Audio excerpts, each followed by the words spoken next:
आज हमारे साथ हैं फहीम अहमद अंसारी जी, जो ग्राम पंचायत मुबारकपुर करेली के निवासी हैं और आप इंजीनियर के रूप में भी यहाँ इस क्षेत्र में रह रहे हैं, काम कर रहे हैं, सोशल वर्कर भी हैं आप। दर्शकों के लिए प्रस्तुत है फहीम अंसारी जी से हुई बातचीत के मुख्य अंश। फहीम अंसारी जी, सबसे पहले तो आपका हमारे चैनल में बहुत बहुत स्वागत है। बहुत बहुत शुक्रिया आपका बब्बन भाई। जी फहीम साहब, हम सबसे पहले आपसे सवाल कर रहे हैं कि जो अभी हमारे ग्राम पंचायत मुबारकपुर में एक ऑडियो बहुत ज्यादा जो है वायरल हो रही है, और वायरल होने के बाद उसमें जो एक तीसरा आदमी है, दो पक्ष के अलावा तीन आदमियों से बातचीत कर रहे हैं, तो तीसरे आदमी ने अपनी एक वीडियो जारी की है, अपनी सफाई पेश की है, तो इन सब बातों को लेकर आपका क्या कहना है? बब्बन भाई, ये जो हमारी प्रधानी है, इसमें जो ऑडियो जारी हुई है, उस ऑडियो का एक तो उसमें जमशेद ठेकेदार है, एक जाकिर प्रधान है और एक मुमताज भाई है जो प्रधानी के इलेक्शन हारे हैं। ठीक है, उस ऑडियो में क्या है कि पिछले इलेक्शन में ये हुआ कि सब लोग ये एक हो गए हारने के बाद, और बहुत भाईचारा बन गया, सब एक हो गए, एक दूसरे के घर आने जाने लगे, रिश्तेदारी हो गई, सब कुछ ठीक हो गया। यानी लगभग 7 साल पहले की बात है। हाँ, 7 साल पहले की बात है। तो उसमें क्या हुआ कि जब ये तीनों लोग एक साथ बैठते थे, रात दिन का साथ था, बैठने का कुछ था, तो उसमें मुमताज भाई का जो कहना है कि इस तरीके से वो घेरने का प्लान बनाया, ये बनाया। अब मेरा उसमें एक पॉइंट है, बस आपसे ये पूछना है कि जब हम 3 भाई हैं और एक साथ बैठे हैं, हमारे दिल में कोई कलेश नहीं है और हमारा कोई प्री प्लान भी नहीं है आपको बर्बाद करने का या आपके खिलाफ कुछ करने का, तो अगर आप मुझे चोरी करने के लिए बोल रहे हैं तो मैं आपको समझाऊंगा या रिकॉर्ड करूंगा? आपको मोस्टली मैं समझाऊंगा कि भाई ऐसा मत करो, अच्छी बात नहीं है ये।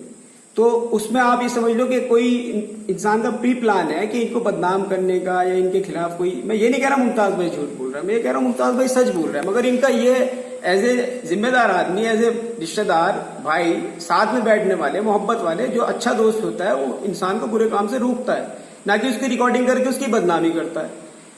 दूसरी बात, ये इस ऑडियो से मुमताज भाई खुद क्लियर कर रहा है कि वो 60 गज जमीन का मसला है, ये इसका तालाब से कोई रिलेशन नहीं है। ये जगह वो है जो कूड़ा निस्तारण केंद्र हाँ, के पास जो कूड़ा निस्तारण केंद्र के पास है, जो ऑडियो में भी उसमें भी दिखाया गया है और रिपोर्टर ने भी दिखाया है, वो 60 गज जमीन है। अब आप खुद सोचो, प्रधान लगभग 400 बीघे का मालिक होगा, मैं मानता हूँ, भाई वगैरह सब इनकी प्रॉपर्टी मिला के, और जमशेद ठेकेदार भी मैं मानता हूँ अल्लाह के करम से उनके पास किसी चीज की कमी नहीं है, तो 60 गज जमीन घेरने के प्लान बनाएंगे, ये तो कहीं को बात हजम ही नहीं हो रही है ना। अच्छा फहीम साहब, वो अपनी वीडियो में दावा कर रहे हैं कि मैंने बिल्कुल इनके ऑफिस में जाके मना किया है, तो उस पर आपका क्या कहना है? देखो, ऑफिस में उन्होंने, हाँ एक चीज और, आप वो रिकॉर्ड तो कर रहे हैं जो बदनाम करने वाला गेम है, आप वो रिकॉर्ड नहीं कर रहे हैं जिसमें आप जाके बोल रहे हैं कि भाई मैं तुम्हारे साथ नहीं हूं, तुम बदनाम, तुम ये गलत काम कर रहे हो। उनको वो रिकॉर्ड करके वो भी पब्लिक के सामने लाना चाहिए था। 2018 में रिकॉर्ड करी है, अब ये वीडियो ऑडियो चल रही है।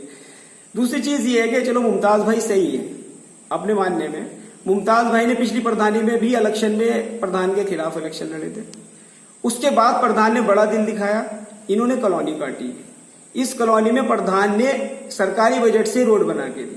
अगर आपको मोहल्ले की इतनी फिक्र थी तो उसी दौरान कब्रिस्तान की रोड पे दबा के पानी भर रहा था, सारे घर डूबे पड़े थे, आप मोहल्ले के बहुत हमदर्द थे, तो आप ये कहते कि भाई मेरी रोड मत बनाओ, पहले मोहल्ले की रोड बना दो। आज हमारे पास अल्लाह का शुक्र है काफी जमीनें हैं, कोई 1 इंच जमीन बता दे कि हमने प्रधान से रोड बनवाई है, हम सपोर्टर हैं उसके, हमने उसके साथ भी थे, खिलाफ भी नहीं थे दोनों इलेक्शन में, मगर हमने कभी उससे सरकारी काम कोई नहीं कराया।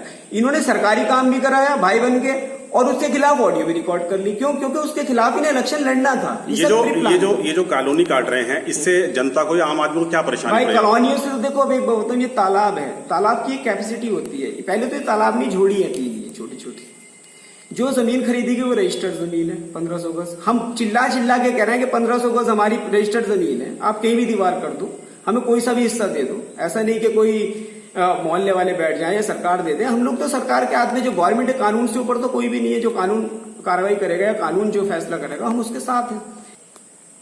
जी बताइए। अब दूसरी बात यह है कि जो 1500 गज हम तो चिल्ला के कह रहे हैं, ये लोग भी कॉलोनी काट रहे हैं। कभी आप लोगों ने इन्वेस्टिगेट किया कि इनकी कॉलोनी में कितनी फालतू जगह है? अब कागज देखो, मैं बताता हूं, सब में फालतू जगह है, फालतू जगह अच्छी खासी। इनाम भाई की अपनी जबान बता रहा हूं मैं, उन्होंने ये कहा है कि हमें 600-700 गज जमीन फालतू मिली है, यानी कि 5 पार्टनर है तो सबको फालतू मिली होगी। ठीक है जी। वो जमीन क्या गांव की नहीं है, वो गरीबों का काम नहीं आएगी।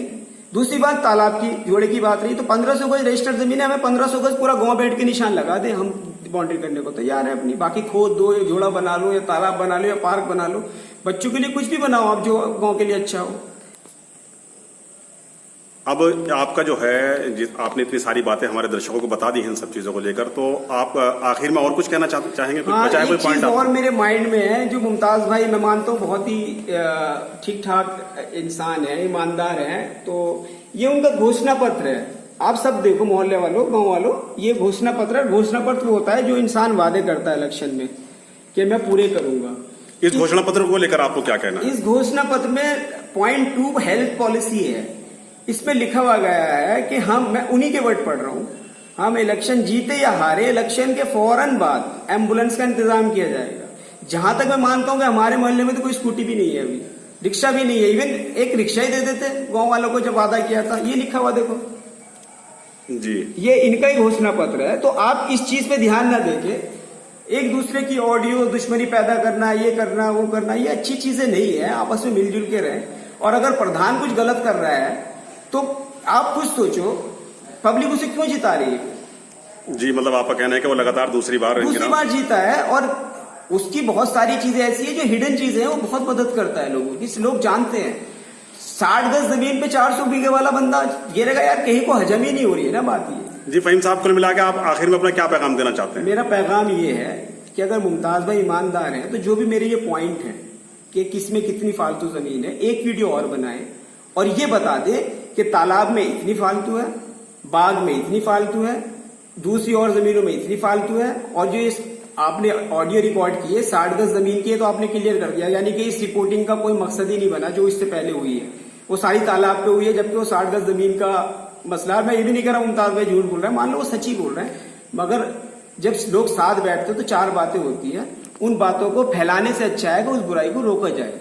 आप ऑडियो रिकॉर्ड करके अपना मकसद लाइफ का प्रधान बनना चाह रहे थे आप, तो आपको पब्लिक ने रिजेक्ट कर दिया। आप मेहनत करें, लोगों के लिए अच्छा काम करें, आपको इंशाल्लाह आने वाले टाइम में लोग प्रधान बना देंगे। प्रधान बनना मकसद है, मगर ये ऑडियो रिकॉर्ड करके इस तरीके से नहीं, लोगों की खिदमत करके प्रधान बने। अच्छी सोच रखें। फहीम इंजीनियर साहब, आपने अपना कीमती वक्त दिया, इसके लिए आपका बहुत बहुत शुक्रिया, मेहरबानी। शुक्रिया बब्बन भाई, थैंक यू सो मच।